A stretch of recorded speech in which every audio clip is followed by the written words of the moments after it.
আপনার নাম কি? ইন্দ্রাণী। এই দেখুন, একটা বিপদ হয়ে গেছে। মানে কিছু মনে করবেন না, আমি এসেছি আপনাকে ধরে নিয়ে যেতে। আমার অপরাধ?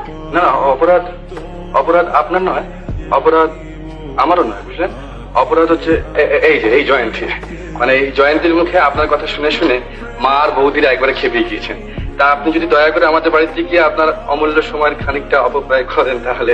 না না না, হ্যাঁ, পরীক্ষায় ওকে ফার্স্ট হতে হবে। ওই থেকে 1 মিনিট উঠলে কি চলে? ও তাই নাকি? আপনি কিন্তু ভুলেও এই কাজ করবেন না। আচ্ছা, আর পরিচয় যদি আপনি জানতে চান তাহলে তিনি আপনার সামনেই দাঁড়িয়ে আছেন, শ্রী সুদর্শন দত্ত। তা জয়ন্তীর মুখে আপনার অনেক পরিচয় পেয়েছিলেন, আসল পরিচয়টা কিন্তু পাইনি। কোনটা? আপনি কিন্তু বিনয়। ও, তা আমি রাজি আছি। কিসের? ওই যে বহুমূল্য সময়ের খানিকটা অপব্যয় করতে। মাঝে মাঝে কাবো